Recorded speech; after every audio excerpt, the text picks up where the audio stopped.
La parole est au président Philippe Dallier pour le groupe Les Républicains. Merci, Monsieur le Président. Ma question s'adresse à Monsieur le Premier ministre. Le week-end dernier, au Lilas, en Seine-Saint-Denis, un gamin de 13 ans est mort en pleine rue, roué de coups, à coups de barre de fer. Bien sûr, nous pensons à lui et nous pensons à sa famille. Mais notre compassion ne le ramènera pas à la vie. Alors j'aimerais que nous nous posions ici, tous, la même question. Et si ce gamin avait été le nôtre? Si, malgré l'attention que nous portons à l'éducation de nos enfants, si nous vivions dans l'un de ces territoires bientôt perdus de la République, serions-nous à l'abri de vivre un tel drame? Et je pense que non. Le nom de ce gamin, Aboubacar, va rejoindre la liste de ces jeunes victimes d'une violence qui devient inouïe, de rivalité entre bandes, parfois pour des peccadilles, c'est le cas ici, parfois pour du trafic de drogue. Et cette violence ne s'arrête plus aux portes de nos établissements scolaires. Il y a un mois en Seine-Saint-Denis, au lycée Paul-Éluard, à Saint-Denis, un gamin a été agressé au couteau et à coups de marteau. Cette violence n'est plus possible. Monsieur le Premier ministre, vous avez reçu tous les parlementaires de Seine-Saint-Denis le 26 septembre dernier et tous vous ont dit avec responsabilité la même chose, de droite comme de gauche. Tous vous ont décrit la même situation. Monsieur le Premier ministre, vous nous avez écoutés réclamer l'égalité républicaine. Nous attendons des mesures fortes en matière d'éducation, de police, de justice.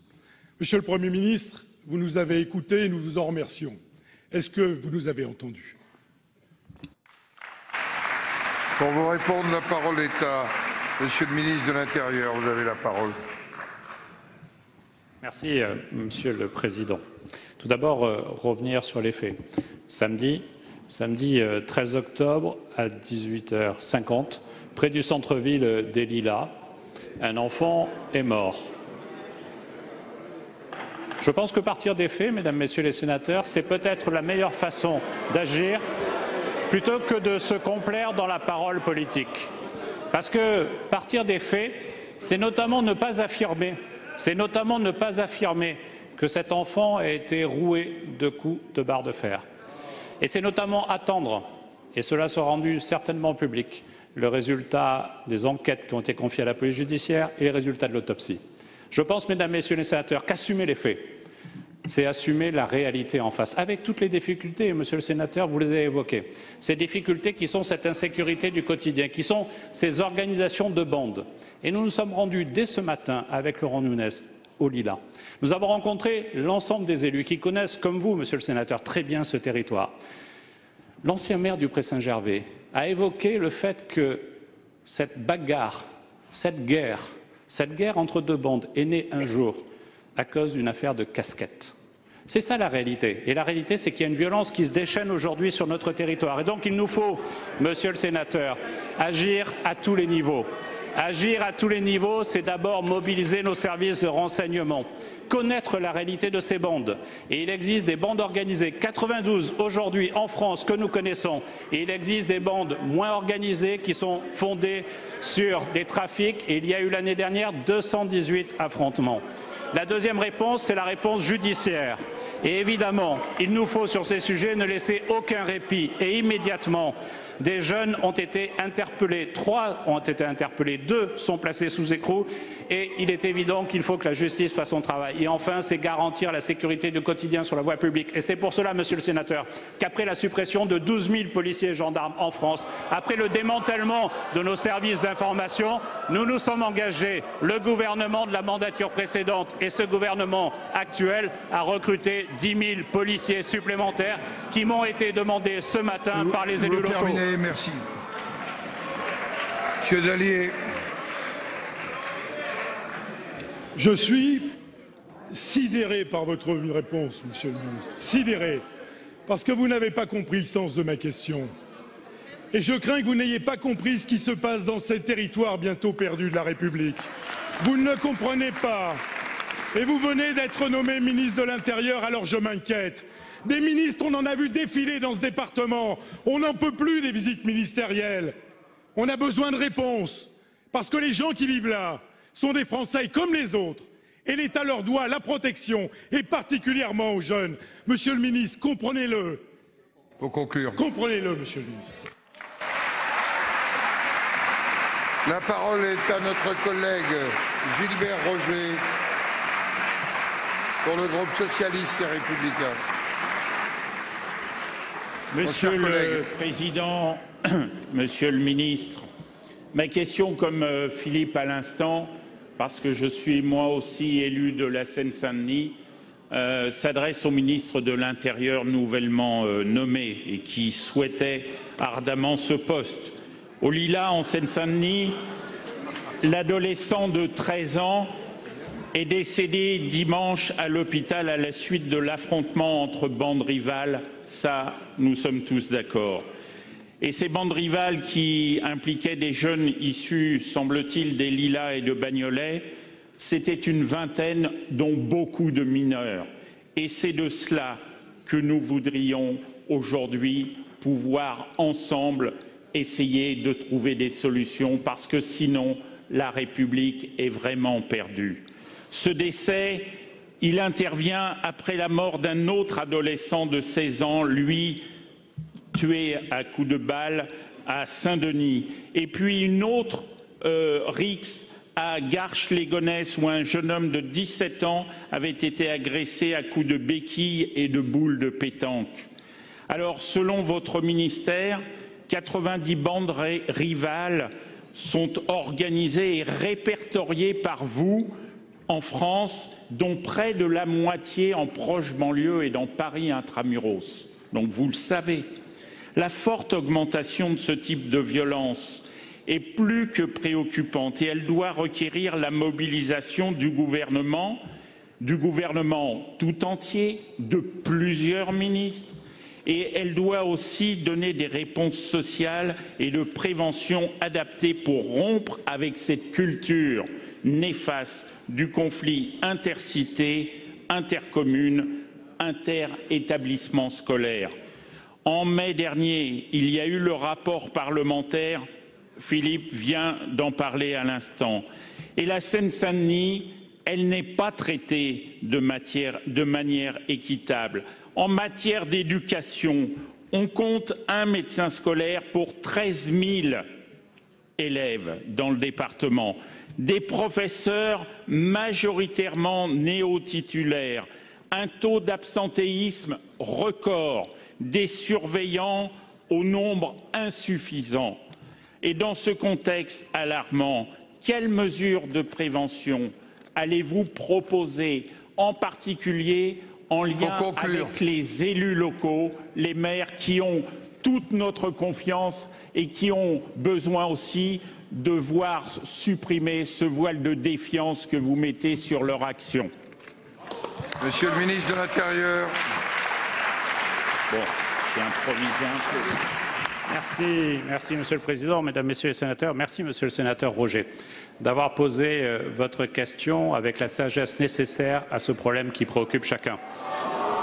Parce qu'en faire un sujet de petite politique politicienne ne me semble pas la meilleure façon d'agir. Et donc il faut sur ce sujet ne rien lâcher, rencontrer les élus, travailler avec les élus comme nous l'avons fait ce matin. Travailler avec les élus, c'est rencontrer Madame Valls, que vous connaissez, et qui d'ailleurs est intervenue dans le même esprit que vous-même, et nous a invités à faire en sorte que nous puissions organiser une rencontre très vite, sur le terrain, une visite de ministres supplémentaire, une visite de ministres qui permettra, Mesdames, Messieurs les sénateurs, de faire en sorte que nous puissions aborder le sujet dans sa globalité, dans sa transversalité, en mobilisant les moyens de l'éducation nationale, en particulier dans les quartiers les plus difficiles, et votre département compte de très nombreux quartiers difficiles, en mobilisant les services sociaux, en mobilisant le ministère de l'Emploi et évidemment en mobilisant les services du ministère de l'Intérieur. Je vous le dis, Monsieur le sénateur, nous engagerons dans ces quartiers, d'ici 2020, 1300 postes supplémentaires. Et nous déterminerons une stratégie de reconquête républicaine dans chacun de ces quartiers, et dans ce quartier en particulier, pour qu'il y ait une présence policière renforcée, notamment par la création d'unités dédiées au quartier, pour qu'il y ait l'amélioration du contact avec la population, et la prévention fait partie de ces données-là. Et enfin, pour qu'il y ait une lutte sans merci contre les trafics de stupéfiants, dont les cellules de renseignement opérationnelles sur les stupéfiants seront la meilleure façon d'agir, de façon horizontale, avec, là aussi, les bailleurs sociaux, les municipalités, l'éducation nationale, sans lesquels aucune action policière n'aboutira. Je vous remercie. Merci. Nous en avons terminé avec les questions d'actualité. Merci, Monsieur le Premier ministre, Mesdames et Messieurs les ministres. Les prochaines questions auront lieu jeudi 25 octobre à 15 h. Je vais suspendre la séance qui sera reprise à 18 h pour la suite du projet de loi de programmation 2018-2022 et de réforme pour la justice. La séance est suspendue. Tenez, ça,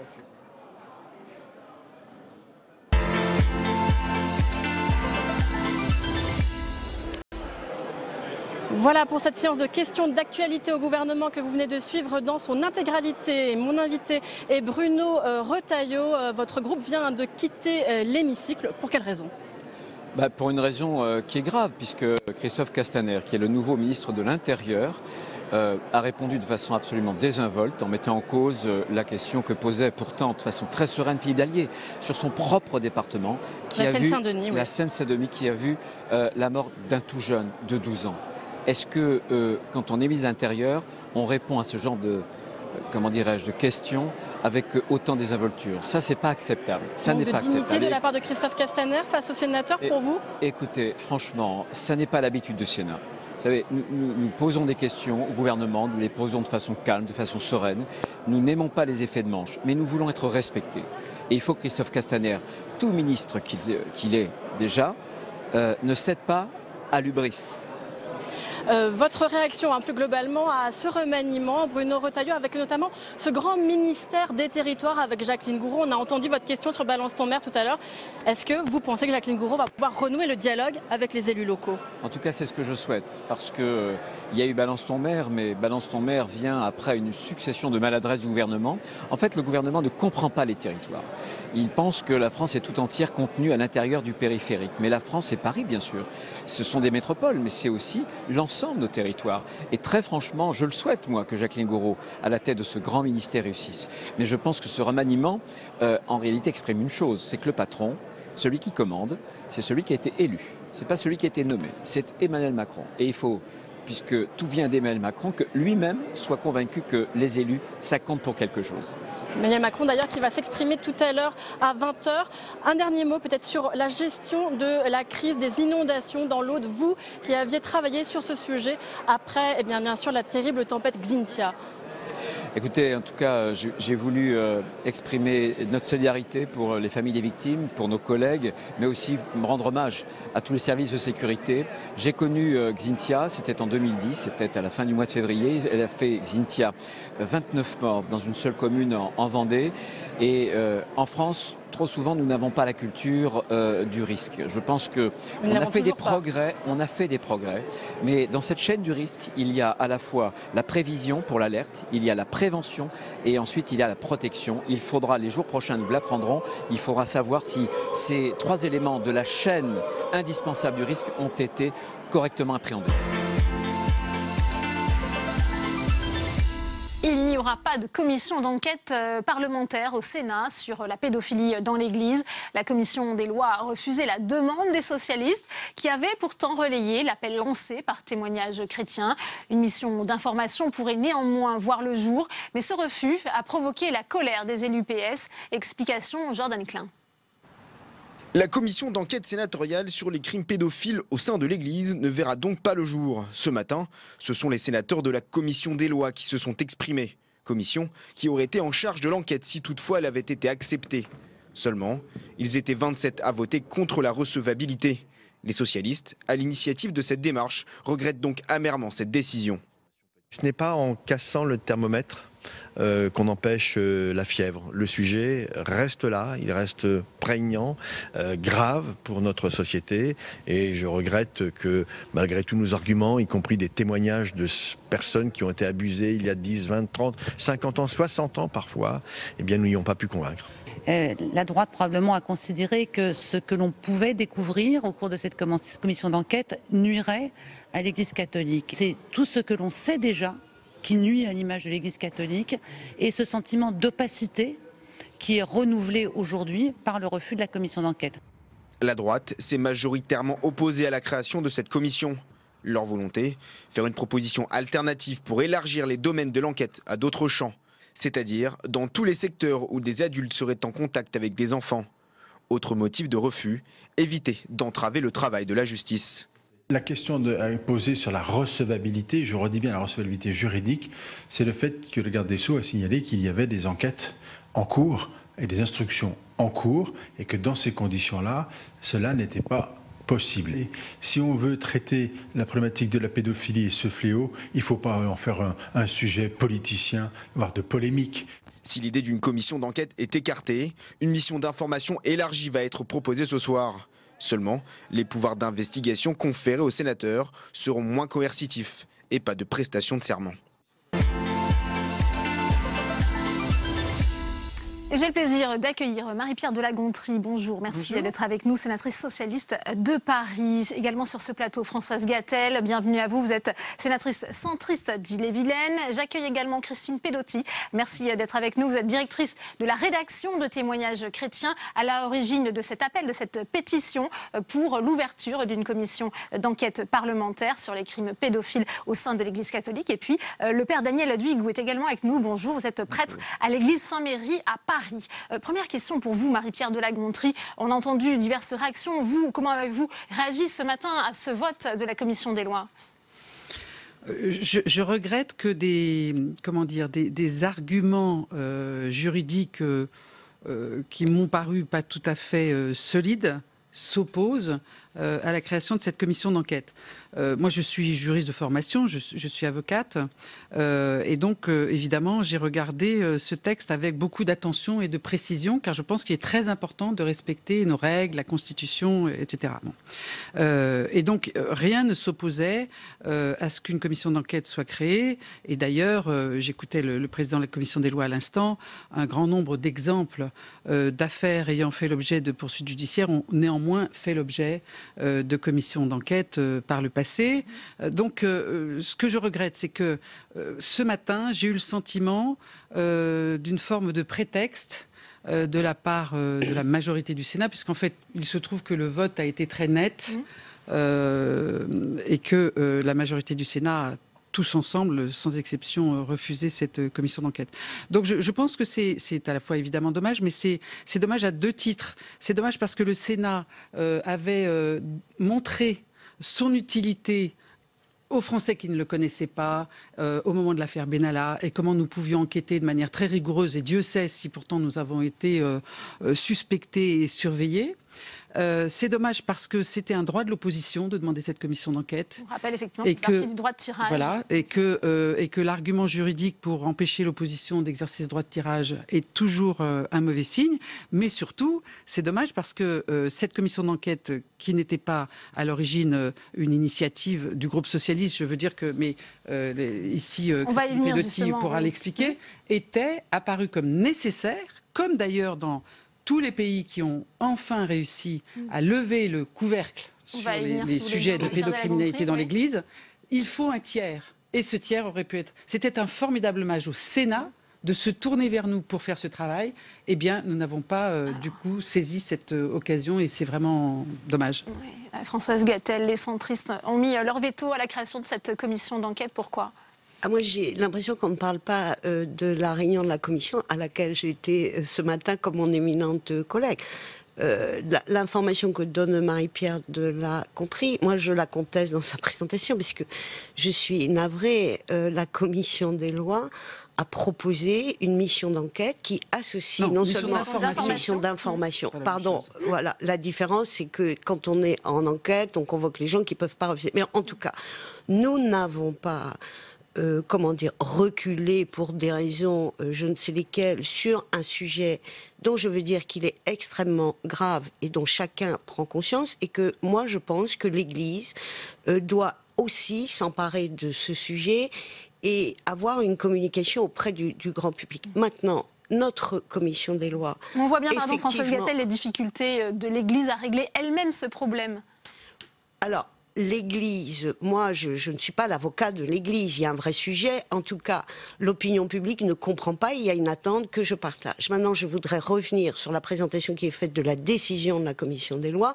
Nous n'avons pas voté la proposition telle qu'elle était faite par nos collègues socialistes parce que Philippe Bas l'a dit et la garde des Sceaux l'a confirmé, il y a sur ces faits des procédures judiciaires qui sont en cours, donc on ne peut pas intervenir sur ce sujet. C'est exactement le cas sur l'affaire Benalla, où la partie de l'affaire Benalla, en tout cas la contrescarpe, qui faisait l'objet de poursuites judiciaires, ou en tout cas de procédures, n'a pas été prise en compte. Par contre, je voudrais dire que si on parle du silence de l'Église, j'aimerais aussi, et c'est ce que nous les centristes avons dit, qu'on s'interroge aussi sur le silence de l'éducation nationale, dont on sait qu'il y a eu des actes de cette nature qui ont été commis, où les gens n'ont pas été révoqués, il y a eu des mutations, il y a eu des silences, et il y a le même sujet dans d'autres lieux. Et que donc, je crois que le Sénat s'honore comme d'habitude en réfléchissant à la question qui est posée, en disant notre sujet c'est la protection des enfants.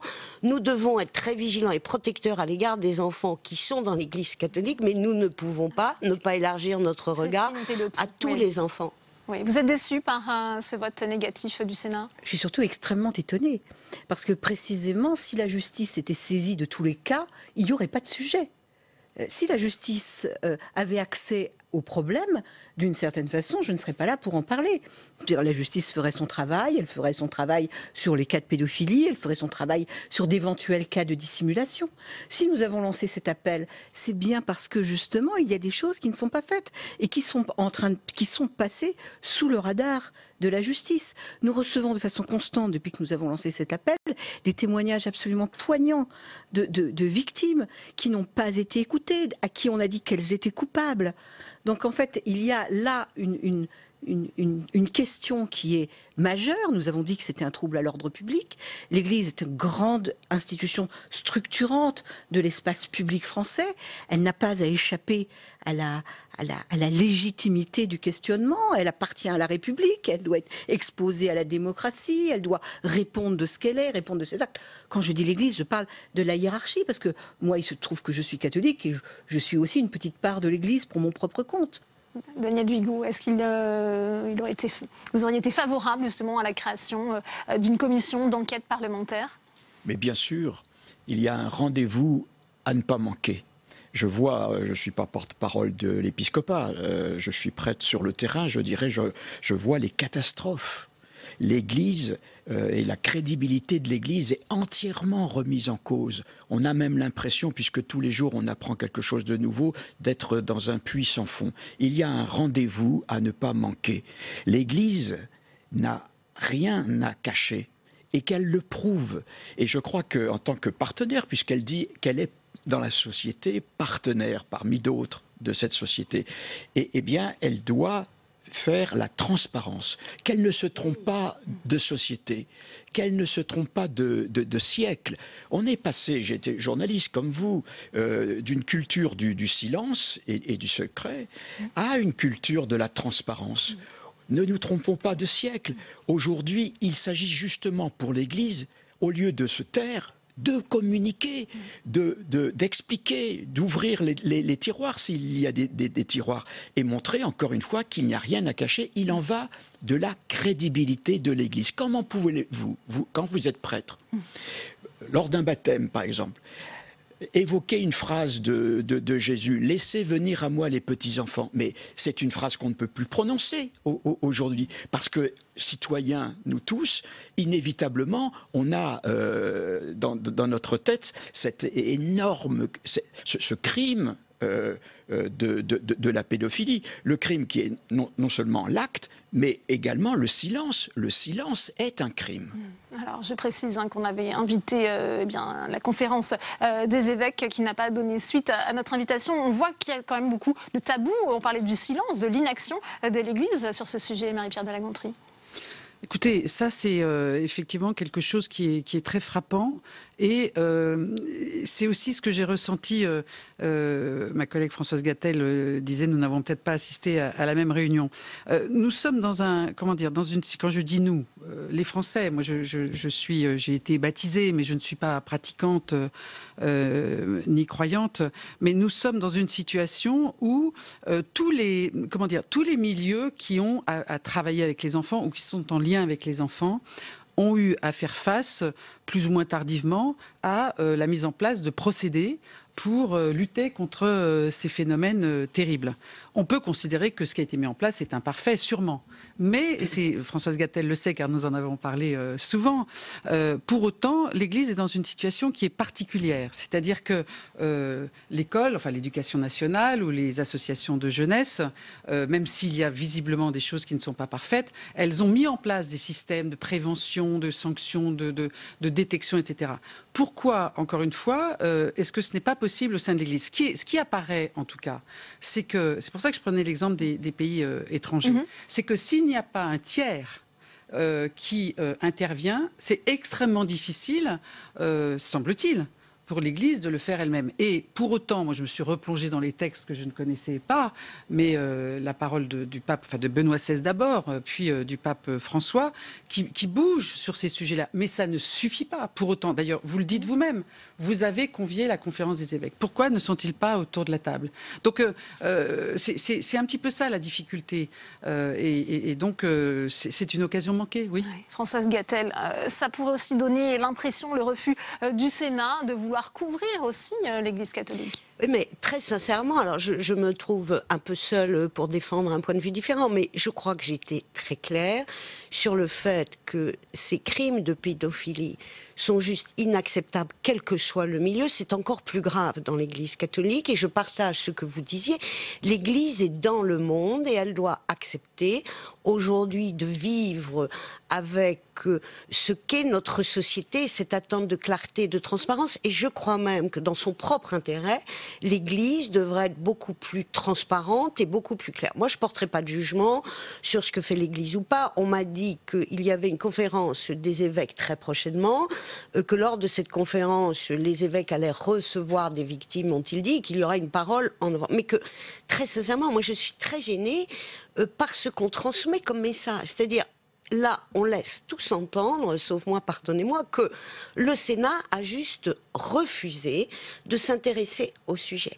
Mais très sincèrement, le Sénat n'a pas refusé, il a proposé une réponse différente, encore une fois, même si tous les cas, madame, que vous évoquez ne font pas l'objet de procédures judiciaires, il y a un certain nombre de procédures judiciaires qui fait que juridiquement, on ne peut pas, et qu'il ne faut pas laisser croire, aux gens que le Parlement est un tribunal. Maintenant, la réponse que nous avons apportée, c'est oui à l'interrogation, oui à la nécessité pour le Parlement de s'intéresser à cela, dans un format qui n'est pas celui proposé par les socialistes, mais qui est élargi, parce que nous irons voir aussi dans les associations et à l'éducation nationale. On voit bien la volonté du Sénat d'élargir et de proposer une mission d'information. La majorité du Sénat. Oui.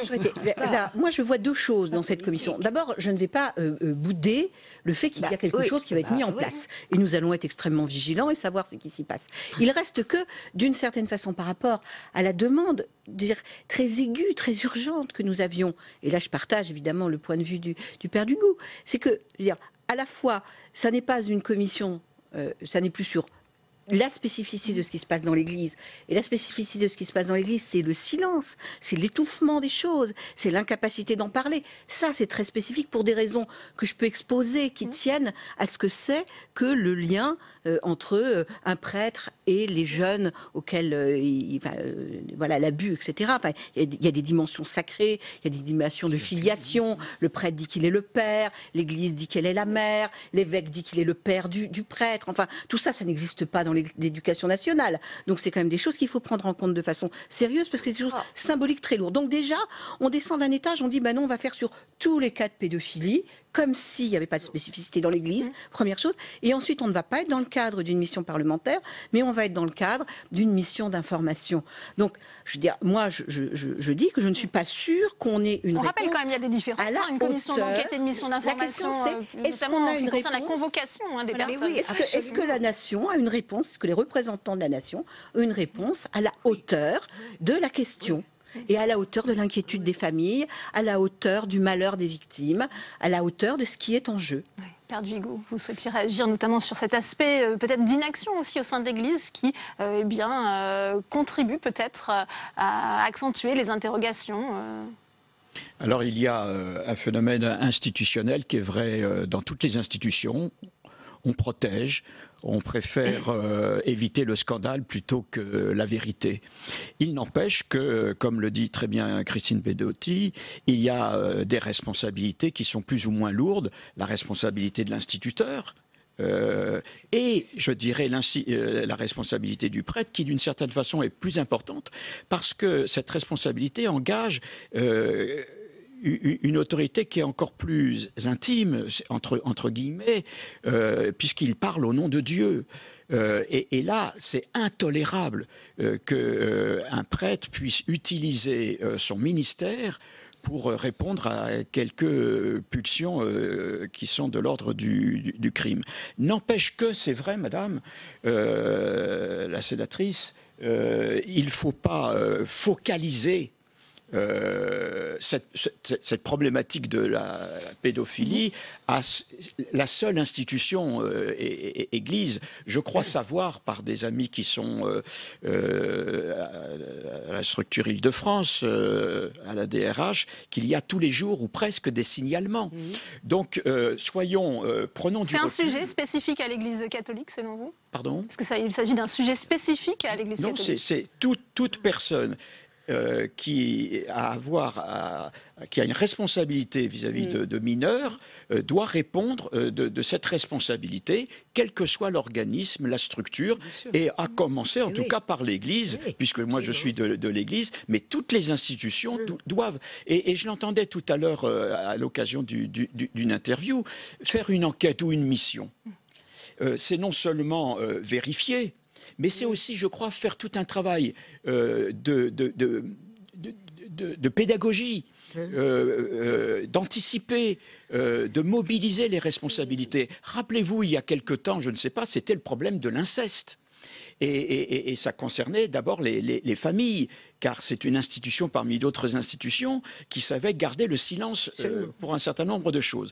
Eh bien, aujourd'hui, c'est la pédophilie. Eh bien, que toutes les institutions et qui peuvent, d'une certaine façon, au niveau inconscient, représenter une famille, eh bien, regardent la vérité en face, regardent ce qui se passe réellement et anticipent pour prendre les précautions nécessaires pour éviter que dans le futur, on continue comme ça. Marie-Pierre de La Gontrie, on a parlé de la question de la séparation des pouvoirs. Certains estiment aussi que ça aurait pu être une atteinte à la séparation entre l'Église et l'État, de trop s'immiscer dans le fonctionnement interne de l'Église. Mais il y a une grande confusion intellectuelle à penser cela, parce que l'Église est dans la cité. Ce n'est pas parce qu'on parle de l'Église que pour autant les lois de la République ne s'appliquent pas. Et d'ailleurs, je me voilà à citer le pape pour la deuxième fois, c'est bien ce qui a été dit par Benoît XVI en 2011, lorsqu'il a écrit, je ne sais plus comment s'appelle ce document, dans le monde entier, que désormais il fallait prendre en compte les lois des pays dans lesquels se trouvaient les représentants de l'Église catholique. Donc c'est une formule, c'est vrai, qui est assez jolie, c'est-à-dire que le pardon, certes, mais il y a d'abord il y a la sanction pénale éventuelle. Bon. Donc il faut cesser. C'est terrible parce que la question que vous posez, c'est une question qui vient à l'esprit de beaucoup. Et c'est tout le problème.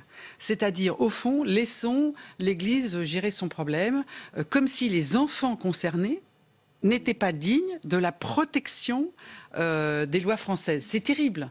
Donc, et moi, ce que je crains, c'est le signal qui est donné aujourd'hui à toutes les victimes qui n'ont pas parlé. C'est aussi ça, moi, qui me paraissait intéressant. C'est que la presse en parle. Et c'est cette reconnaissance. Vous savez, j'ai lu quelque part un témoignage qui disait je me suis posé la question de parler. La prescription était presque acquise et je n'avais pas encore trouvé le moyen d'en parler à ma mère.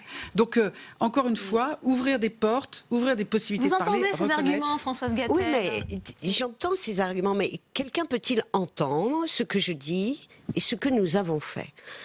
Très sincèrement, je pense que personne ne peut dire que, alors appelons ça la majorité sénatoriale, en tout cas les sénateurs qui étaient là, parce que ça relève plutôt de la conscience que de la posture politique, et peut-être que j'ai un écart là-dessus avec mon éminente collègue.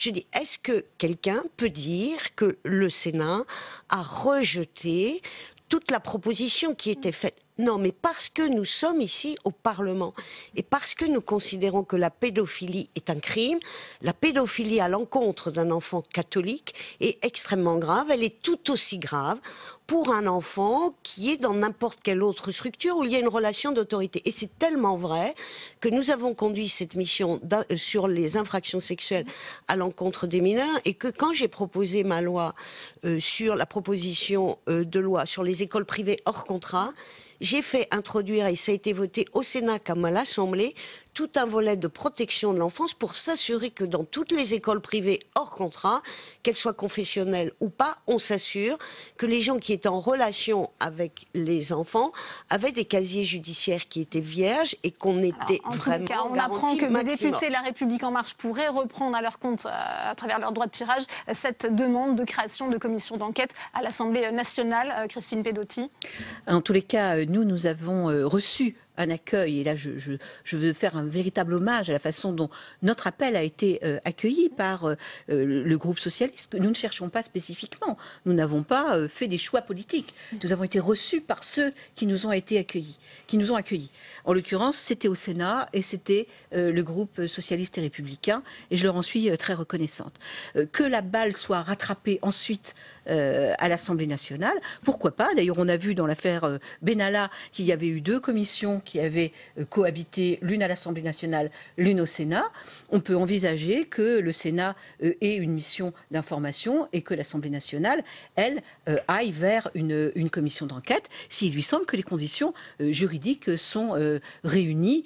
Voilà, parce que j'ai un peu de mal à entendre les arguments de Madame la sénatrice, pardonnez-moi, parce que si c'est une question de conscience, il me semble que les consciences ont été politiquement très alignées quand même. Madame, moi je ne peux pas vous laisser dire ça. Je ne peux pas vous laisser dire que la balle est perdue par le Sénat.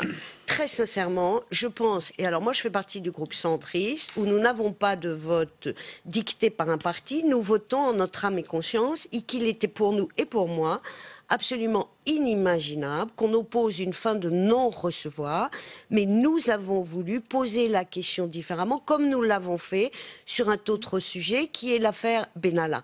Je pense qu'ici, au Sénat, on est aussi dans une réflexion qui prend en compte les considérations de la société. Et chère madame, je vous le dis avec beaucoup de respect et d'amitié, je pense que la façon dont le Sénat a répondu, qui n'est peut-être pas celle que vous souhaitiez, mais il y a une réponse qui est apportée, moi je la crois très intéressante, va interpeller l'Église et que cela contribuera à éveiller au-delà de l'Église. Oui, justement, je crois qu'au niveau de la société, on assiste actuellement à une véritable révolution, libération de la parole. On le voit dans d'autres domaines, notamment à propos des femmes. C'est la parole maintenant qui devient une autorité, mais pas pour dire n'importe quoi et n'importe où. La parole qui se libère aujourd'hui, et vraiment c'est un phénomène de société aujourd'hui, suppose qu'il y ait un cadre. Vous parliez du tiers. Et là, l'Église ne peut pas être ce cadre-là. Avant, au Moyen-Âge, je caricature peut-être un peu, mais quoique c'est l'Église qui fixait le cadre. Elle est maintenant un partenaire parmi d'autres de la société. Et le Parlement, puisque nous sommes dans une république, doit, à cette occasion, fixer un cadre. Lequel? Alors, on peut voir, mais l'Église se doit de répondre à l'exigence qui est la sienne, c'est d'avoir une parole, justement. Marie-Pierre de La Gontrie. Oui, ce que je voulais dire, puisque je pense que nous allons bientôt terminer cet échange, ce qui reste totalement incompréhensible pour moi, c'est ce refus de commission d'enquête, quand bien même une mission d'information serait créée. Ce n'est pas seulement que les personnes convoquées pourront ne pas venir, c'est aussi qu'il n'y a pas la même possibilité d'avoir accès à des archives, à toute une série de documents. Et encore une fois, vous m'apprenez que la conférence des évêques avait été conviée à ce débat, n'est pas présente. Et donc, c'est ça qui me trouble. Depuis 15 jours, nous sommes sur ce sujet et on a ces échanges, y compris avec nos collègues de la majorité sénatoriale sur ce point. Pourquoi ne pas avoir accepté? Et forcément, comme pour moi, je manque d'imagination, comme c'est très difficile à concevoir, du coup, forcément, on se demande quel est le lien ou pas. Moi, je ne doute pas de la sincérité de chacun. J'espère que vous ne doutez pas de la mienne. Ce n'est pas de la posture politique. Mais pourquoi, nom de nom, avoir refusé une commission d'enquête sur ce sujet? C'est quelque chose qui me laisse totalement perplexe. Monseigneur au Petit avait déclaré qu'il ne s'y opposait pas. Je ne suis pas le porte-parole, mais je dois le dire. Mais le Sénat peut réfléchir et apporter une proposition qui est une réponse aussi. Merci. Merci à tous les quatre d'être venus sur ce plateau pour en débattre. Les perquisitions ont été particulièrement mouvementées, tout comme les altercations filmées avec des représentants de la police et de la justice. Aujourd'hui, Jean-Luc Mélenchon a été entendu par l'Office central de lutte contre la corruption. Une nouvelle séquence judiciaire pour le député des Bouches-du-Rhône qui estime que son parti, la France Insoumise, fait l'objet d'un traitement particulier de la justice. Jordan Klein. L'audition de Jean-Luc Mélenchon aura donc duré plus de 5 heures. 5 heures au sein des bureaux de la police anticorruption de Nanterre. Et face aux caméras à la sortie, il renvoie une image plus apaisée. Il affirme n'avoir pas fait obstruction aux enquêteurs, mais malgré tout, il pointe toujours du doigt l'extravagance de la procédure. Tout ça est manigancé. C'est juste de la police politique. Alors je ne mets pas en cause de la police, mais en cause la police politique, c'est-à-dire la décision politique d'instrumentaliser des magistrats et des policiers pour essayer de faire un mauvais sort à un des chefs de l'opposition. Le but de cette audition, faire la lumière sur 2 enquêtes préliminaires. La première concerne des présumés emplois fictifs d'assistants parlementaires européens. La deuxième porte sur les comptes de campagne du candidat Mélenchon à la présidentielle de 2017. Du côté des réactions politiques, au gouvernement mais aussi sur les bancs des socialistes, les méthodes de Jean-Luc Mélenchon et de la France Insoumise sont fermement condamnées. Je pense que ce serait à l'honneur de Jean-Luc Mélenchon de s'excuser auprès des fonctionnaires de police qu'il a maltraités et auprès de la justice qu'il a insulté en remettant en cause son indépendance. Et les Français qui nous écoutent, eux, ils n'ont pas d'écharpe tricolore et ils considèrent que quand ils font des choses, s'ils ont des choses qu'on peut leur reprocher, ils sont poursuivis par la justice. Ça doit être pareil pour les élus et pour Jean-Luc Mélenchon. Les politiques ne sont pas au-dessus des lois et ils sont des justiciables comme les autres. Après, c'est vrai qu'il peut être excédé, avoir le sentiment qu'il y a 2 poids 2 mesures, mais en même temps, la justice passe et elle doit faire son travail. L'attitude de Jean-Luc Mélenchon est aussi condamnée au sein même de la France Insoumise. Des dizaines de membres du parti ont décidé de créer un collectif dissident, les Insoumis démocrates. Ils se réunissent ce dimanche à Paris, mais le lieu et l'horaire sont inconnus par peur des représailles. Et Jackie Coulon, secrétaire national de l'Union syndicale des magistrats, est notre invité. Le face-à-face, c'est tout de suite.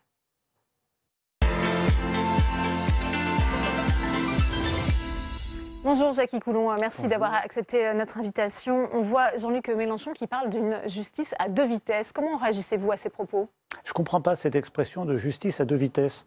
Parce que si l'on compare, ou si on veut comparer les affaires mettant en cause d'autres formations politiques, eh bien, il y a eu des informations ouvertes, des mises en examen qui sont intervenues, alors que, en ce qui concerne la France Insoumise, il n'y a ni information, ni mise en examen. On est uniquement au stade d'audition, qui plus est audition libre. Et s'il y a une justice à 2 vitesses, elle est plutôt favorable là à l'enquête qui concerne la France Insoumise. Oui.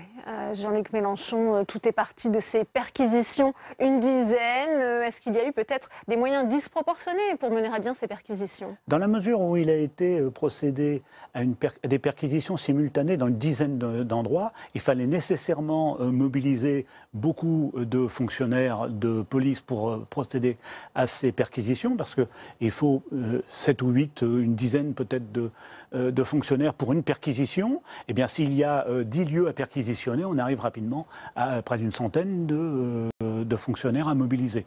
Donc, ça se passe toujours comme ça, Jackie Coulon, puisque Jean-Luc Mélenchon a dit que c'était une procédure qui n'était pas normale de par son ampleur. Si, c'est une procédure absolument normale. C'est tout ce qui est de plus classique. Tous les endroits où on était susceptible de trouver des preuves de la commission de l'infraction qui étaient recherchées, devaient être perquisitionnés. Et ça, c'est le procureur de la République qui a déterminé les lieux, dans le cadre de sa direction de l'enquête, a déterminé les lieux où devait être procédé à des perquisitions. Jean-Luc Mélenchon a donc été entendu pendant 5 heures. À sa sortie, il s'en prend directement à Emmanuel Macron. Il dit qu'il a raté finalement sa manigance. Il parle d'un complot. Alors, je rappelle que la loi interdit au garde des Sceaux de donner des instructions au procureur de la République dans les affaires individuelles. Rien ne permet de penser que cette loi n'a pas été respectée dans le dossier de M. Mélenchon. Rien ne permet de dire que c'est sur instruction du pouvoir politique que le procureur a dirigé l'enquête. Pour autant, il est vrai que le statut du parquet devrait être amélioré et nous c'est ce que nous réclamons puisque nous savons que le pouvoir de nomination des procureurs de la République est entièrement entre les mains de l'exécutif. On en a eu l'exemple il y a une quinzaine de jours avec la nomination du prochain procureur de la République de Paris. Donc il y a des doutes sur l'indépendance de la justice, Jackie Coulon? Des doutes, non, mais des suspicions qui résultent du statut du parquet, oui. Et ces suspicions ne pourront être levées qu'avec une réforme du statut du parquet que nous appelons de nos voeux. Et nous appelons la classe politique, en particulier ceux qui se plaignent d'une justice qui serait aux ordres du pouvoir politique, précisément d'influer pour que le statut du parquet soit réformé comme nous le demandons. Est-ce qu'il y a un statut particulier qui est réservé à la France insoumise? Vous évoquiez les autres affaires, celles qui concernent le Rassemblement national de Marine Le Pen ou encore les assistants parlementaires du MoDem ou encore le siège de La République En Marche qui avait été perquisitionné pour l'affaire Benalla. Est-ce que là, il n'y a pas deux poids, deux mesures? En tous les cas, c'est ce que dit Jean-Luc Mélenchon. Non, il n'y a pas de deux poids, deux mesures. Il y a des cadres juridiques qui sont différents puisque dans un certain nombre de cas que vous avez cités, il y a des instructions judiciaires qui ont été donc ouvertes, c'est-à-dire qu'un juge d'instruction a été nommé. Et dans le cadre de l'affaire de la France Insoumise, il n'y a pas de juge d'instruction. Peut-être pas encore, car le procureur de la République a toujours la possibilité d'ouvrir une information et de solliciter la désignation d'un juge d'instruction ou de plusieurs juges d'instruction sur ces affaires-là. Mais c'est le commun, le droit commun qui s'applique. Et le droit commun, c'est éventuellement de faire des perquisitions, des auditions et d'avoir des explications. Les perquisitions, on l'a vu, elles ont été particulièrement mouvementées. On a vu Jean-Luc Mélenchon les mettre en scène en se filmant. Ça a choqué les syndicats de police, mais aussi l'USM. Comment avez-vous vécu justement ces images qu'on a pu quasiment vivre en direct? Alors, autant chacun a le droit de filmer chez lui, autant la mise en scène qui a été mise en œuvre pose effectivement question. Alors, c'est vrai que la loi ne l'interdit pas, dans la mesure où c'est lui qui filme sa propre perquisition, j'allais dire, parce que la Cour de cassation a eu l'occasion d'annuler des procédures où des journalistes filmaient une perquisition sans l'assentiment de la personne chez qui avait lieu la perquisition, et la personne ensuite s'est plainte de cette... Quand on est soi-même perquisitionné, on peut se filmer, il n'y a pas de... La loi ne l'interdit pas. On pourrait réfléchir à ce que la loi... en tous les cas les syndicats de policiers. Voilà, on pourrait se poser la question et il pourrait y avoir une loi qui l'interdise avec le développement notamment de tous les réseaux sociaux qui permettent une diffusion immédiate d'images comme c'est ce qu'on a vu avant-hier. Il y a eu aussi beaucoup d'invectives de magistrats. Ça, vous avez été choqué. Est-ce que vous allez mener une action? Alors ça c'est un autre volet qui est absolument inadmissible. Ce sont les bousculades, les invectives à l'égard des magistrats, à l'égard des fonctionnaires de police qui ont été maltraités alors qu'ils n'étaient là que pour faire que leur devoir, dans un cadre légal qui avait été, qui est tout à fait connu de tous, qui a été au surplus explicité par le procureur de la République qui se trouvait sur place à Jean-Luc Mélenchon. Et il n'y avait absolument aucune raison que ces faits se déroulent comme ils se sont déroulés. Et ça constitue effectivement une infraction de violence sur personne dépositaire de l'autorité publique. Et nous nous satisfaisons que le procureur de la République de Paris ait lancé une enquête préliminaire et nous verrons les résultats de cette enquête préliminaire. Autre aspect dans cette affaire, Jean-Luc Mélenchon dit « Je suis une personne sacrée ». Il fait valoir son immunité en tant que parlementaire. Alors, deux observations. Personne sacrée, nous sommes dans un État laïque et je ne connais pas de personne sacrée parce qu'il est un élu de la République. On comprend ce qu'il veut dire, hein, justement, par là. Oui, mais il a quand même utilisé ce mot sacré. Deuxième observation, c'est vrai qu'en tant que parlementaire, il bénéficie d'une immunité parlementaire, mais l'immunité parlementaire n'empêche pas de procéder à une perquisition. Elle empêche de procéder à une arrestation, une garde à vue, une mesure coercitive sur sa personne, comme de la détention provisoire ou un contrôle judiciaire, mais pas une perquisition. Et donc, la perquisition ayant été opérée dans un cadre parfaitement légal, eh bien, il devait s'y soumettre. Il pourra, le cas échéant, plus tard, contester la légalité, s'il le veut, de la perquisition. Mais pour l'instant, la perquisition, elle a, selon ce que je crois, été autorisée par un juge des libertés et de la détention. Et donc, elle s'est déroulée dans un cadre légal, sauf décision contraire qui interviendrait ultérieurement. Mais ce n'est pas à la personne perquisitionnée de réagir comme l'a réagi Jean-Luc Mélenchon. Il doit se soumettre à la perquisition, comme tout citoyen qui respecte la loi. Eh bien, merci à vous, Jackie Coulon, d'être venu sur ce plateau. Merci pour votre éclairage. La France pourrait bientôt découvrir le péage urbain. La mesure figure en effet dans la future loi sur les mobilités. Il reviendrait ainsi aux élus locaux d'installer ce qui est désormais convenu d'appeler un tarif de congestion. Londres et Stockholm ont déjà adopté ce dispositif. Conséquence, une baisse du trafic et de la pollution, comme l'a observé la sénatrice Fabienne Keller dans un rapport présenté aujourd'hui. Cécile Sixou. Des péages urbains à l'entrée des grandes villes, une option envisagée par le gouvernement et un thème sur lequel a travaillé la sénatrice Fabienne Keller. Elle est allée voir les exemples de Londres et Stockholm où le dispositif n'est pas punitif pour les automobilistes mais cherche à faire évoluer les comportements. L'objectif, c'est d'améliorer la fluidité, puisque la congestion pénalise tout le monde, on attend dans sa voiture, on n'avance pas, et puis d'améliorer aussi la qualité de l'air.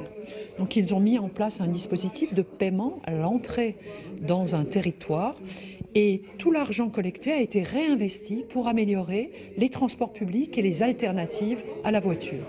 Et visiblement, ça marche. À Londres, le trafic a baissé de 15% depuis 2003 et les embouteillages de 30%. Quant aux émissions de CO2, elles ont diminué de 14% dans la capitale suédoise. Pour entrer dans la City, un habitant va payer un forfait de 12,50 € par jour. Moins à Stockholm, entre 1,70 € et 3,60 € en fonction de l'heure et à chaque fois qu'il rentre dans la ville. Pour élaborer les tarifs dans les villes françaises, la sénatrice propose de faire participer activement la population à la mise en place des prix. Elle préconise aussi un engagement des collectivités. Il faut surtout que les acteurs des métropoles prennent à bras-le-corps ce sujet. S'ils le souhaitent, c'est un des dispositifs possibles pour réellement améliorer la qualité de l'air dans nos villes. Pour le moment, aucune métropole n'a manifesté d'intérêt pour ce dispositif. La maire de Paris, Anne Hidalgo, et la présidente de la région Île-de-France, Valérie Pécresse, y sont même opposées. Le péage urbain a-t-il un avenir en France? On ouvre tout de suite le débat dans Sénat 360.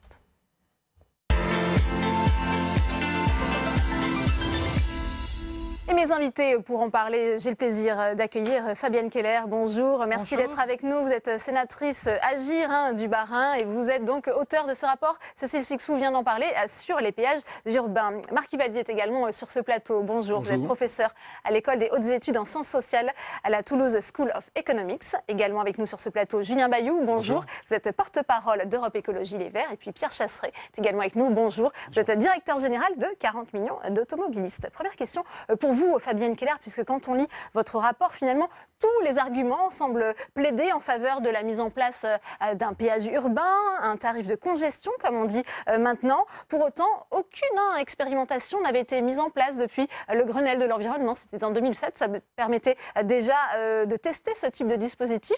Pas sûr que les villes françaises s'emparent de cette mesure. Pourquoi, selon vous ? Alors, dans mon rapport, j'ai analysé ce qui s'est passé à Londres et à Stockholm, qui ont depuis de longues années un tel dispositif.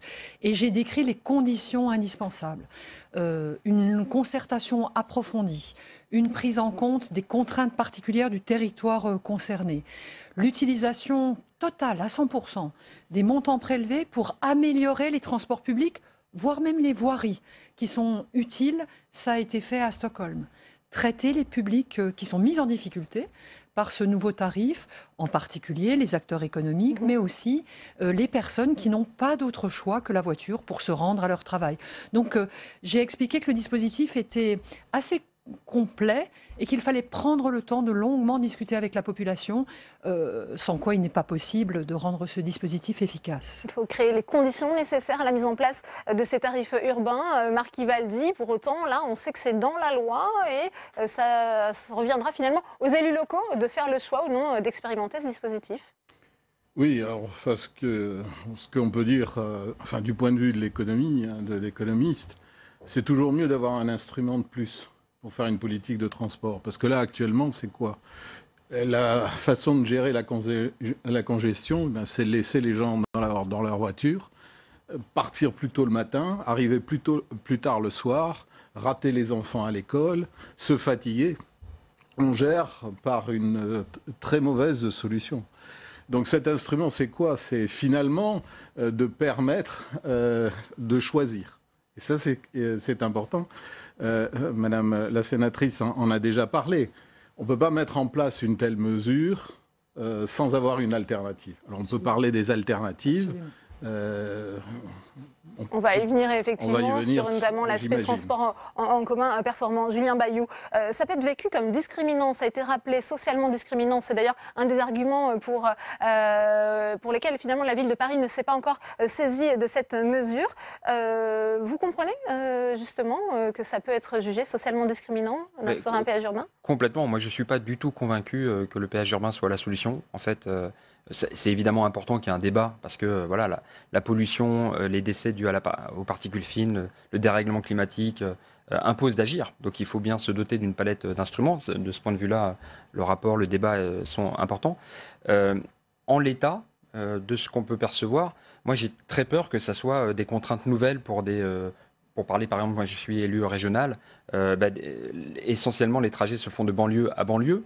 Et donc c'est un risque que de contraindre les Parisiens, les banlieusards qui doivent passer par Paris bien souvent pour aller ailleurs, à payer pour pas grand-chose en fait. Et donc, est-ce que ça risque de reporter le trafic? Est-ce que ça a vraiment un impact sur la congestion?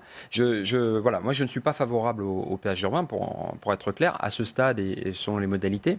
Mais en revanche, il faut agir. Et donc, oui au débat, bien sûr, et oui à la réduction de la voiture en ville. Ça passe par permettre des alternatives, donc financer massivement l'offre de transport en commun.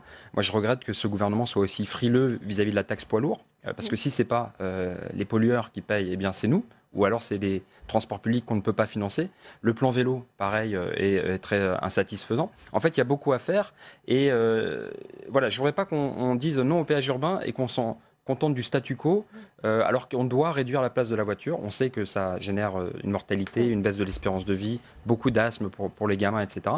Que les constructeurs automobiles de diesel ont massivement triché et que la France les a quelque part encouragés. Donc on doit organiser la transition.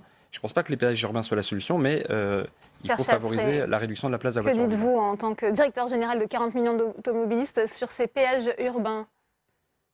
Je me suis réveillé ce matin avec une sensation assez étrange. La sensation d'être dans un pays où en fait on n'est plus dans un principe très démocratique, dans un pays où on est conduit par une politique très parisianiste, dans un pays où on est conduit par une politique qui vise à taxer, qui imagine que la taxe est sans cesse la solution. Je me suis réveillé avec une sensation étrange, celle que certains privilégiés mettaient en place des mesures, ce qu'ils appellent des mesures d'incitation. Moi, j'appelle pas ça une incitation, je fais ça une taxe. C'est discriminant. Je me suis réveillé avec cette sensation étrange qu'on tapait toujours sur les mêmes, sans même se rendre compte de l'impact. 5 € par jour.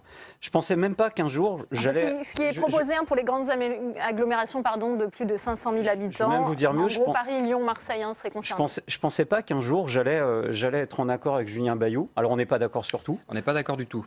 Pas surtout. Moi, je suis pour réduire le diesel, protéger, malgré les révélations sur la tricherie. Laissez-moi finir. On va parler du péage urbain parce que c'est un autre débat. Julien Bayou. Vous êtes caricatural dans l'approche. On a besoin du débat. On revient sur le péage urbain et je rappelle qu'à Londres, les tarifs, c'est 8 livres, c'est à peu près 9 €. C'est inférieur à ce qui est proposé par le gouvernement Pierre Chasseret. Oui, et puis il y a quand même pas mal de villes dans le monde où il n'y a rien. Donc au lieu de prendre des exemples où là où on paye, vous savez, c'est toujours facile de prendre des exemples un petit peu où d'autres payent plus cher. Dans ce cas-là, on peut tout justifier.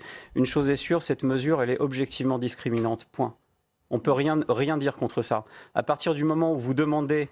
Vous mettez en place un principe de vignette critère en disant aux gens, pour rentrer en ville, il faudra avoir la bonne vignette. Et ensuite, vous revenez derrière en disant, non, finalement, maintenant que vous avez changé votre véhicule, on va quand même vous interdire de circuler. Du moins, non. On va le faire plus insidieusement. On va vous demander de payer. Pour l'instant, la loi sur les mobilités n'est pas votée. François de Rugy a rappelé d'ailleurs ce matin chez le confrère de BFM que ce sera aux élus locaux de trancher. Je vous propose de l'écouter et je vous fais réagir juste après. Il y a en effet un certain nombre de choses qui ont été réclamées par les élus locaux. Et notamment la question du péage urbain. Il faut savoir que la loi l'a déjà autorisé. C'est les lois Grenelle qui ont été faites il y a une dizaine d'années. Mais elles avaient prévu des conditions qui fait que les élus locaux éventuellement intéressés, je ne sais pas s'il y en aura in fine, n'ont pas pu le mettre en place. Donc il y aura des possibilités, il y aura des limites. C'est-à-dire qu'on ne pourra pas dépasser un certain niveau de péage. Et ensuite, ce seront les élus locaux qui décideront. Voilà, ce seront les élus locaux qui décideront, Fabienne Keller. Alors, ce qui est apparu dans les deux exemples que j'ai étudiés de manière approfondie, c'est qu'en fait, il faut un consensus entre les différentes échelles de collectivités et l'État si on veut pouvoir mettre en place un tel dispositif. Je voudrais rappeler aussi que l'inaction est coûteuse. L'évaluation faite au Sénat en 2015... La pollution de l'air coûte à l'économie française, en termes de santé, mais aussi en termes de coûts économiques dans certains secteurs, 100 milliards d'euros par an. La pollution de l'air, ça représente 44 000 décès anticipés. Il n'y a pas eu une étude, il y a eu un ensemble d'études. Et cette préoccupation de respect des conditions de vie de nos concitoyens est importante. Et l'impact d'un véhicule qui circule dans les zones très densément peuplées est évidemment très supérieur à ce qui se passe pour un véhicule qui circule en milieu rural. À cet égard, les contributions des automobilistes, c'est une étude du Trésor qui le démontre, sont plus que... elles couvrent largement les coûts des véhicules en milieu rural, alors qu'elles sont très faiblement couvertes, ces charges, ces impacts sur la santé, ces impacts sur la congestion en ville. Et ce qui est intéressant, et c'est pour ça que je suis allée voir là où c'était en place depuis un certain temps, c'est qu'il y avait des résistances bien compréhensibles, parce que chacun s'inquiète pour sa vie quotidienne, pour sa possibilité de circuler, ont été progressivement remplacées par une adhésion. L'exemple de Stockholm est très intéressant. 74% des concitoyens adhèrent aujourd'hui à ce dispositif, alors qu'à son départ, il y avait une vingtaine de % favorables, et puis après la période de test, ils ont fait un référendum. Les résistances locales, c'est ce que vous nous dites, Fabienne Keller. Marc Ivaldi, et ensuite je vous donnerai la parole, parce que tout le monde va réagir. Et bien traiter des situations particulières. À Stockholm, les gens qui n'ont pas d'autre choix que le véhicule individuel, ce que vous décriviez... Il peut y avoir des dérogations. Il y a des exonérations fiscales pour prendre en compte Marc Ivaldi, et ensuite... Julien Bayou et Pierre Chasseret. Il y a vraiment beaucoup de choses. Il est clair que la congestion, c'est pas très bon pour la croissance économique. Et pour les gens. Et pour les gens, mais d'abord pour la croissance économique. Pour ça, plutôt le bien-être des gens, si vous voulez. Oui, bien sûr, mais le bien-être. Les deux. Marc Ivaldi, c'est son domaine sur la croissance économique. Pour que ça soit efficace, un péage urbain, il faut qu'il soit assez élevé. Sinon, ça ne marche pas. Mais effectivement, ça devient très, très fort. Parce que si je multiplie 2,50 € par 250 jours, ça fait une somme assez importante. Et évidemment, on peut comprendre que les automobilistes réagissent. Ça pourrait monter jusqu'à 20 € pour les camions, selon les projections du gouvernement. Parlons de ceux qui sont les plus nombreux. C'est les automobilistes. Alors, il est clair que, et ça va dans le sens de ce que Mme Keller a dit, ça ne peut pas se mettre en place comme ça. Et en fait, le péage est fait donc pour régler un problème de congestion, mais comme je viens de le dire, pour que ça marche, il faut qu'il soit fort. Mais si c'est fort, ce n'est pas acceptable. Donc, il sert aussi à financer d'autres choses, et en particulier des transports publics et aussi des routes. Il ne faut pas que ça soit que pour ça. Alors, autant essayer de le faire parce qu'on ne va pas pouvoir rester dans cette situation. Donc, à mon sens, la proposition que je ferais, c'est plutôt d'avoir un péage urbain très large. On a 15 millions d'automobilistes sur le périphérique à Paris. Ne serait-ce que commencer à payer 10 centimes par jour, et ben on commencerait à avoir un peu d'argent pour justement faire des pistes cyclables. C'est la contrepartie, effectivement, de développer les transports en commun, le plan vélo, Julien Bayou. Mais là-dessus, il y a une sorte de diversion, parce que, alors, déjà, il faut dire que le statu quo n'est pas acceptable. C'est-à-dire que la congestion, moi, en vrai, je m'en moque de la croissance. Ce qui m'intéresse, c'est le bien-être des gens. Et vous ne pouvez pas dire que la vie est belle quand vous avez 1h30 dans les transports, et effectivement, ça signifie aussi des conditions de travail dégradées, etc. Donc, le statut, et vous avez rappelé, et je l'avais rappelé avant, le coût sanitaire de la pollution. Donc, il faut moi, bien sûr envisager des alternatives. Le pouvoir d'achat des gens, ça me paraît important. Exactement. Donc, je trouve que je vous parlais de ségrégation sociale. Le problème de la congestion, c'est que ça fait baisser le pouvoir d'achat. Et le péage urbain le fait baisser aussi. Et moi, je préfère parler de niveau de vie d'ailleurs. Mais là où je trouve qu'il y a une diversion de la part du gouvernement, c'est qu'on a une fiscalité, la taxe carbone, qui génère des milliards d'euros. Cette année, ça va être 13 milliards d'euros. Elle devrait être intégralement reversée à ceux qui la payent, c'est-à-dire ceux qui sont obligés. Je pense notamment aux artisans. Vous avez souvent des artisans, ils ont une camionnette, c'est souvent du diesel. Pour s'équiper dans des véhicules moins polluants, eh bien, ça a un coût, mais c'est un investissement de la part de la société pour réduire l'impact sanitaire, la pollution, etc. Eh bien, cette fiscalité écologique, c'est 13 milliards d'euros. C'est un braquage organisé par l'État qui l'utilise pour financer le crédit impôt compétitivité emploi, qui génère à peu près 0 emploi, plutôt que de financer la transition énergétique, ces infrastructures dans les transports. Et donc, on fait peser sur la personne qui roule un coût supplémentaire, alors que finalement, les ressources, on les a, et on devrait les mettre massivement sur la transition écologique. Pierre Chasseret. Bon, je vais essayer cette fois-ci d'aller au bout. Vous êtes parti à Stockholm. Je reviens sur les péages urbains parce que c'est quand même le débat du jour. C'est le débat, effectivement. Et je voudrais revenir sur cette position. Moi, je vais vous conseiller aussi d'aller voir une ville. C'est un petit peu plus proche. Ça se passe du côté de Lille. C'est plutôt une idée intéressante et séduisante.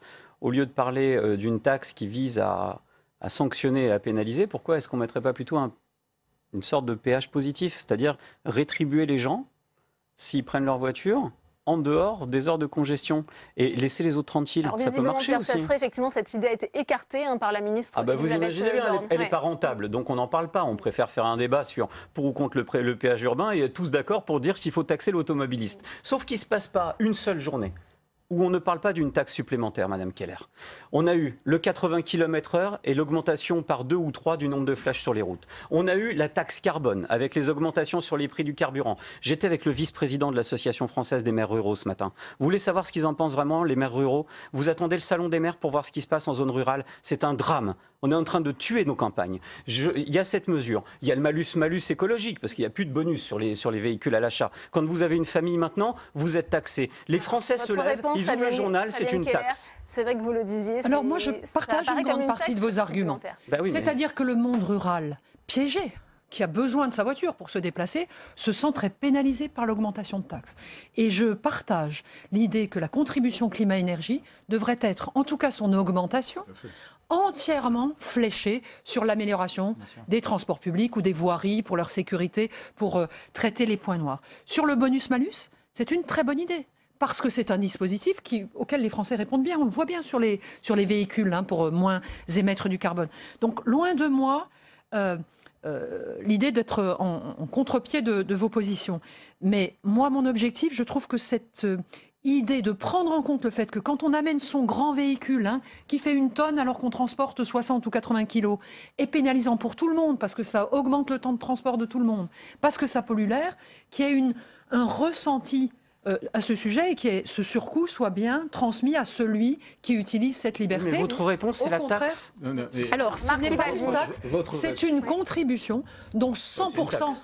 Et c'est une clause à Londres comme à Stockholm. Ils nous l'ont bien répété. La condition absolue pour son acceptabilité, c'est qu'elle soit à 100% réinvestie dans les transports publics. Et d'ailleurs, dès la mise en place du péage, il faut qu'il y ait un bond en avant du service et les voiries. En fait, vous êtes aussi pour une taxe, mais plus perverse. Pardon ? celle d'augmenter. Oui, Allez-y, Marc, la taxe de allez-y. l'inaction.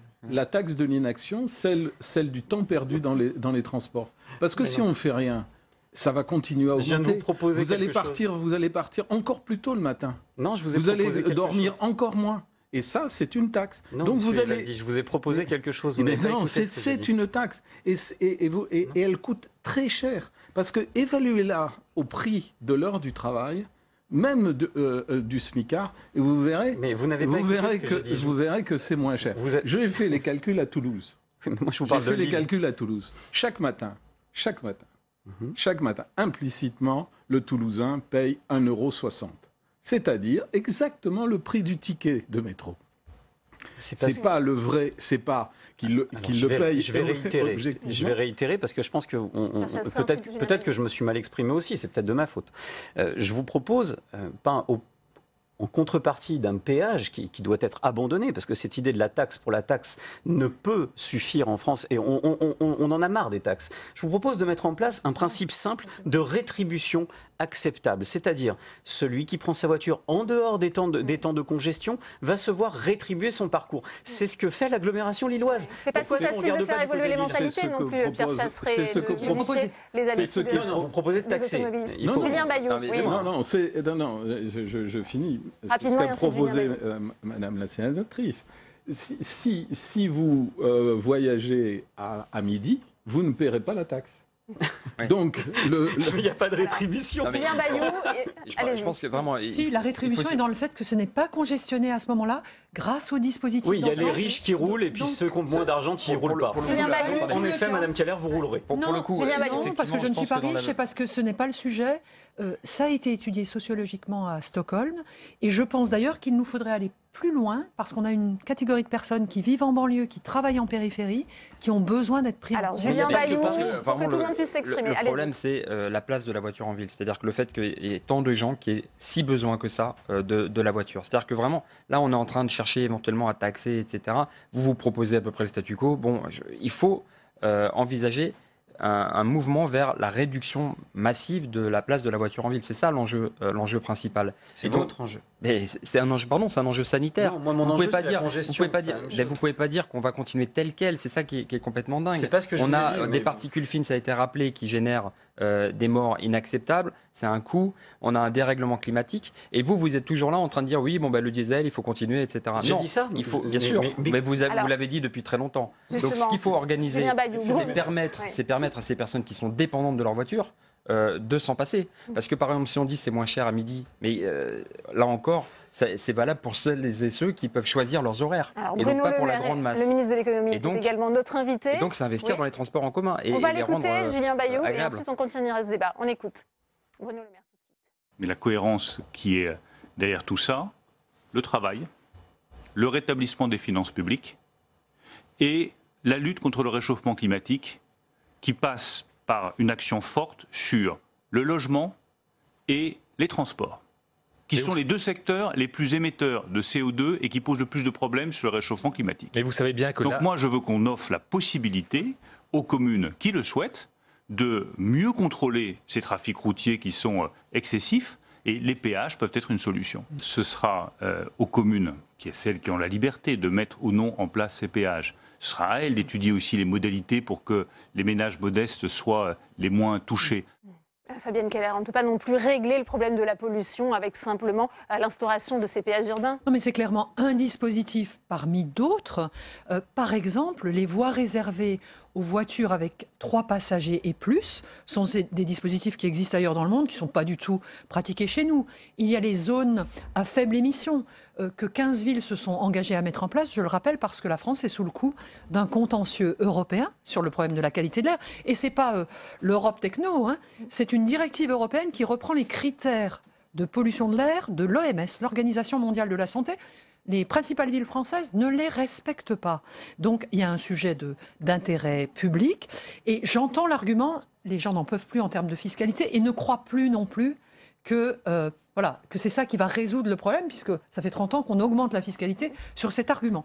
Je le reçois et c'est pourquoi il est fondamental que tout l'argent collecté soit entièrement réinvesti et qu'une transparence totale soit donnée sur ces réinvestissements, mais aussi sur l'impact qualité de l'air et encombrement, moins 14% d'encombrement de congestion à Londres, moins 23% sur les particules fines et les dioxydes d'azote à Stockholm, alors que la population a augmenté de 20% sur le périmètre.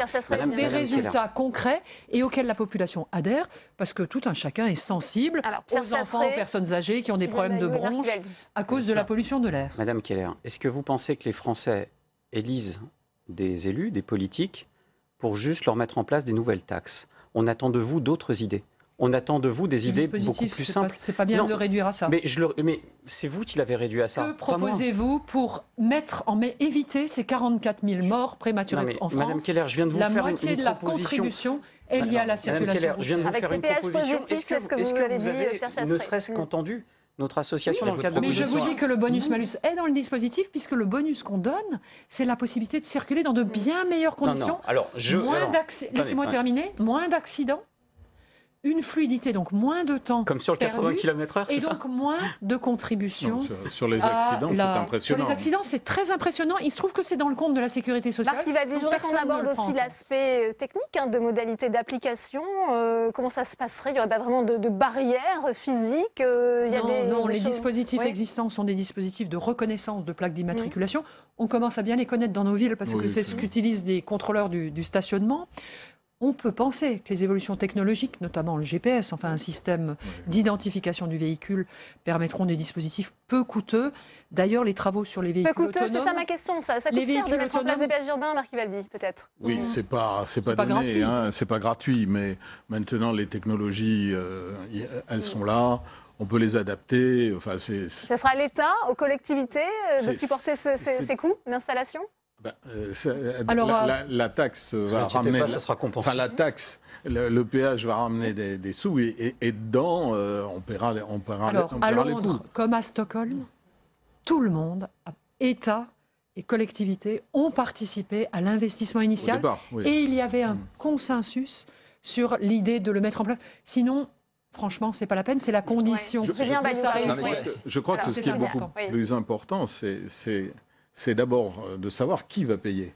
Parce qu'actuellement, j'ai regardé, il y a un rapport qui vient de sortir, qui a été demandé par Mme Pécresse, sur un péage urbain à Paris.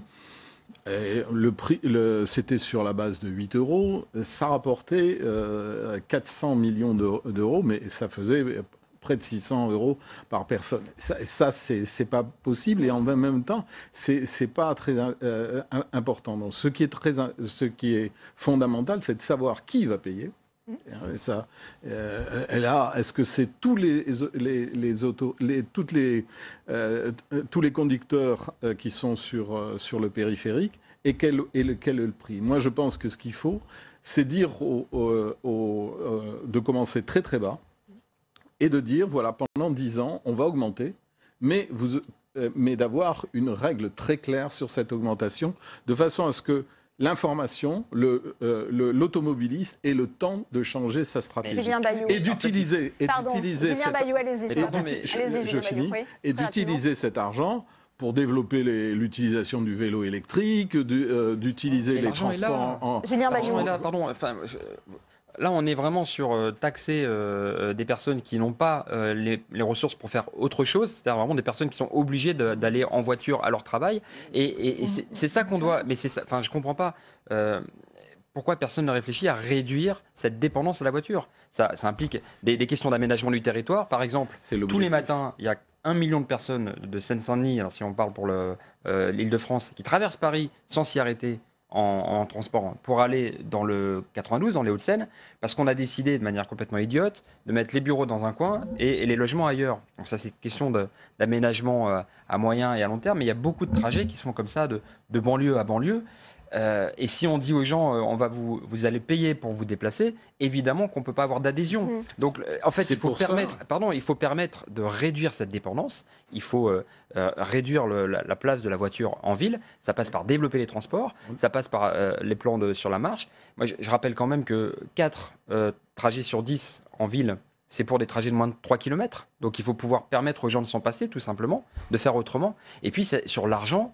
pardon, mais ça fait maintenant 5 ans qu'on dilapide 20 milliards d'euros avec le crédit impôt compétitivité emploi, sans aucune contrepartie. On arrive bientôt au terme de ce débat. Cette contribution carbone qui est kidnappée alors qu'elle pourrait aller financer, et il y avait la taxe poids lourd qui devait ramener de l'argent pour financer les infrastructures. On voit bien que la voiture est chasse aujourd'hui des centres-villes. Il faut aussi peut-être réfléchir à des solutions alternatives. En fait, c'est plus pervers que ça. Je pense que l'État a bien compris que la voiture était une bonne source de profit et une bonne source de taxes. On le voit bien, de taxes à outrance. Ne vous inquiétez pas, tous les gens qui ont une voiture et qui ont entendu ce débat, eux, se reconnaîtront dans ceux qui se font siphonner leur réservoir directement et leur compte en banque pour des taxes qui sont juste insupportables. Et on n'a pas élu des politiques, Madame Keller, pour inventer des pistes de solutions comme ça. J'attendais autre chose. Je ne parle pas de statu quo, j'ai même proposé. Et puis vous parlez des automobilistes, c'est aussi des parents, c'est aussi des gens qui sont soucieux de leur santé et qui se soucient du climat. Moi j'entends l'exaspération des automobilistes pour les 30 milliards d'impôts qu'ils payent, parce que toutes les augmentations réalisées au motif de l'environnement aujourd'hui ne sont pas fléchées sur l'environnement. Et ça, c'est un manque de transparence. Non, c'est parce qu'ils n'ont plus d'argent. Ce n'est pas acceptable. Ils n'ont plus d'argent. Les débats seront animés au Parlement. C'est justement qu'on n'empêche pas d'accéder au centre-ville. On propose aux gens d'essayer de décaler leurs horaires. À Stockholm, il y a un horaire heure creuse, un horaire heure pleine, pour que chacun puisse s'adapter, et surtout une offre alternative fortement renforcée. C'est tout l'enjeu de la cohérence de l'ensemble. Je respecte les gens qui n'y sont pas favorables a priori, parce que je comprends les difficultés que ça crée à court terme, mais nous ne pouvons pas continuer à proposer à nos populations de vivre dans des villes toujours plus polluantes. Merci Fabienne Keller, merci Pierre Chasseret. Le débat se poursuivra dans l'hémicycle au Parlement au moment de l'examen de la loi sur les mobilités. Merci à tous les quatre. C'est votre rendez-vous sénateur à domicile. Alors aujourd'hui, nous allons dans les Hauts-de-Seine, à Boulogne-Billancourt, dans les pas de la sénatrice LR Christine Lavarde. Vous allez voir, cette commune a entamé sa transition écologique, comme nous l'explique Flora Sauvage. À Boulogne-Billancourt, en région parisienne, les habitants investissent les trottoirs pour y faire pousser des légumes. Qu'est-ce qui vous a donné envie de vous investir dans cette association ? C'est pour faire en sorte que nos enfants, j'en ai 3, vivent dans un monde, si ce n'est meilleur, en tout cas pas horrible, et qu'on leur laisse quelque chose, c'est penser aux générations futures. Donc tout le monde peut venir ramasser une tomate quand il la voit rouge. Dès qu'elle a du temps libre, Stéphanie se rend au potager. Elle est membre des Incroyables Comestibles. Les Incroyables Comestibles sont un mouvement citoyen et participatif qui prend son origine en Angleterre et qui a trois grands buts en fait. Le premier, c'est réinvestir l'espace urbain en plantant des plantes comestibles, comme ici le potager. Le deuxième, c'est de créer du lien social. Et le troisième, c'est d'atteindre l'autosuffisance alimentaire au niveau local. Pour cette sénatrice de 33 ans, écolo dans l'âme, chacun peut faire des petites choses au quotidien pour la planète. Une action en tant que telle, ça ne permet pas de percevoir des gains de CO2 ou autre, mais c'est en les additionnant toutes ces mini-actions qui ne font pas de bruit, qui ne font pas parler d'elles, mais qui sont des vrais, qu'on arrivera demain à effectivement changer les comportements, parce que le nerf de la guerre, il est là. Et pour changer les comportements, une école des sciences et de la biodiversité accueille les enfants de la maternelle au primaire. Après la cantine, les écoliers vont s'occuper des poules dans le jardin sur le toit. Je discutais un peu avec les enfants qui venaient soigner les poules pendant l'heure du déjeuner et ils expliquaient qu'en fait à la cantine justement il y avait toute une opération de tri des déchets et que tous les déchets qui restaient sur les plateaux et qui étaient comestibles pour les poules en fait partaient et étaient acheminés le soir pour venir nourrir les poules. Autre initiative lancée à Boulogne-Billancourt, une portion de route solaire en plein centre-ville. Notre idée, c'était de dire, on a une chaussée, juste à côté, on a un équipement public qui est une piscine patinoire. L'électricité qui va être produite par ces cellules photovoltaïques va venir permettre le fonctionnement de l'équipement. Enfin, la ville de Boulogne a créé un écoquartier alimenté en chauffage l'hiver et en climatisation l'été, grâce à une énergie verte, la géothermie. On a à peu près 5000 logements qui sont alimentés par les thermofrigopompes. On a également tout le tertiaire. À terme, on a à peu près 10 000 équivalents logements qui seront alimentés par nos installations. Ici, les émissions de CO2 sont 2 fois moins importantes que dans un quartier classique. Mais cela a un coût et les collectivités locales n'ont pas toujours les moyens de participer activement à la transition écologique. On nous impose d'un côté des dépenses nouvelles et puis de l'autre côté on nous limite dans le développement, dans la prise en charge de ces mêmes dépenses. On a voulu investir dans le quartier, l'écoquartier du Trapèze, qui est le premier écoquartier de France, notamment un système de thermo-frigo-pompe. Tout ça a coûté beaucoup d'argent. On comptait sur des subventions de l'État, des subventions de l'ADEME, des subventions de la région. Et comme l'État a fait marche arrière, l'ADEME a fait marche arrière, la région a fait marche arrière. Enfin bon, les trois se sont désistés. Résultat des courses, on a porté quand même le projet. Aujourd'hui, là où l'État peut-être se trompe un peu, c'est que tous les moyens restent dévolus à un échelon national et on ne donne pas les moyens aux collectivités de faire des actions locales. Et aujourd'hui, on pénalise l'usager, l'automobiliste qui prend sa voiture. On a augmenté fortement les prix de l'essence par la contribution climat-énergie. Mais aujourd'hui, cette contribution, elle vient juste alimenter les caisses de l'État et elle finance tout un tas d'autres politiques. Et il n'y en a pas même une micro-partie qui est reversée pour financer des actions de terrain en faveur de l'environnement. Pour Christine Lavarde, le combat continue. Elle est déterminée à faire en sorte qu'une partie de la taxe carbone soit reversée aux collectivités territoriales. Christine Lavarde, bonjour. Merci d'être avec nous sur ce plateau. Cette urgence climatique, on la voit très concrètement quand on voit ce qui se passe aujourd'hui dans l'Aude avec ces inondations meurtrières. Exactement. Alors aujourd'hui, je ne suis pas experte du climat, donc je ne sais pas vous dire si effectivement c'est l'augmentation de la température terrestre qui fait qu'on a ces événements climatiques d'importance qui ont des conséquences humaines très fortes. Et quand je lisais hier que le Portugal était en attente de vents qui dépassaient les 160 km/h, effectivement, on se pose des questions parce que ce n'est pas des phénomènes climatiques qu'on a l'habitude de voir dans nos régions qualifiées de tempéré.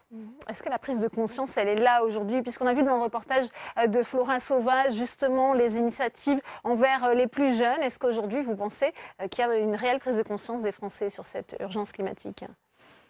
Alors, en tout cas, ce qui est sûr, je ne suis pas certaine que les plus jeunes aient conscience de cette urgence climatique parce qu'ils sont peut-être trop petits pour en percevoir les conséquences. Par contre, ce dont je suis certaine, c'est qu'ils sont extrêmement informés du fait qu'on doit préserver la planète, qu'on ne doit pas jeter les papiers, qu'on doit faire attention à trier. Enfin, moi, j'ai des enfants en bas âge et ma fille de 3 ans, si elle voit un papier dans la rue, elle va vouloir se baisser pour le ramasser. Je pense que nos générations, et alors les générations encore avant, elles n'avaient pas cette urgence climatique à l'esprit. Quelles sont les difficultés, on le voit un peu à travers ce reportage, des collectivités locales, justement, quand elles veulent mettre en œuvre des initiatives, justement, en faveur de l'environnement?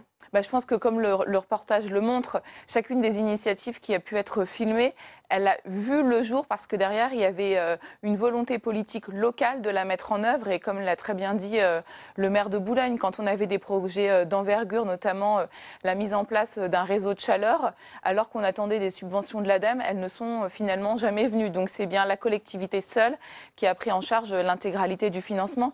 Et c'est vrai pour tout un tas d'autres initiatives.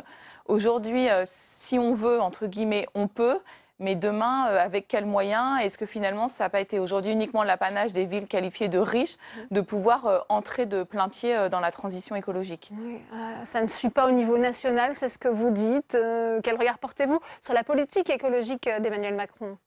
Aujourd'hui, il y a eu beaucoup d'effets d'annonce. Il y a eu la conférence mondiale pour le climat qui a eu lieu au mois de décembre de l'année dernière à Boulogne-Billancourt sur l'île Seguin. Mais au-delà de ce grand raout international, les actions concrètes, on ne les voit pas trop, sans effleurer. Je suis rapporteure de la mission sur les investissements d'avenir. Il y a une des actions qui justement fait écho directement. J'apprends que les chercheurs ont été recrutés, ont été sélectionnés, mais que les simples considérations matérielles pour les faire venir en France sont toujours pas réglées. Donc voilà, beaucoup d'effets d'annonce, mais les actions concrètes sur le terrain, aujourd'hui, on a encore du mal à les percevoir. C'est un grand débat. Est-ce qu'on peut concilier économie et écologie? Certains en doutent encore. Alors, justement, moi, je pense que je ne pense pas que l'écologie doit se faire uniquement au prix de la décroissance, comme un certain personnes le vendent, c'est leur ligne politique. Au contraire, je pense que tout à fait, on peut avoir une économie de marché et en même temps avoir des préoccupations pour l'écologie, pour la préservation de l'environnement. Et c'est ce que je vais essayer de dire dans le reportage. Et en essayant de sensibiliser chacun dans les actions de son quotidien, qu'on peut arriver à avoir des choses tangibles. Par exemple, si je prends l'exemple de mon territoire, Grand Paris Seine-Ouest, on a un défi qui s'appelle les familles éco-responsables. C'est un petit concours et aujourd'hui, on a plus de 300 familles qui ont participé. Et une fois qu'une famille a participé, qu'elle connaît les éco-gestes, elle les diffuse autour d'elle. Ça, c'est une action qui ne coûte pas très cher et qui va avoir des conséquences à la fois sur les économies d'énergie, les économies d'eau, le tri des déchets. Donc, si on multiplie ces mini-initiatives à l'échelle de la France, je pense qu'on peut avoir des vraies actions, des vrais résultats à l'échelle nationale. Bien, merci à vous, Christine Lavarde, d'être venue sur ce plateau pour parler de toutes ces initiatives en faveur de l'environnement. Merci. Avant de se quitter, retour sur ces inondations, on le disait, meurtrières dans l'Aude, et la préfecture revoit son bilan à la baisse. Ces inondations meurtrières qui auraient finalement fait 10 morts. Édouard Philippe est sur place et Emmanuel Macron annonce bien qu'il se rendra le plus tôt possible dans ce département endeuillé. C'est la fin de cette édition. Merci à vous de l'avoir suivi. À suivre, on va plus loin, présenté par Rebecca Fitoussi. Très bonne suite des programmes sur Public Sénat.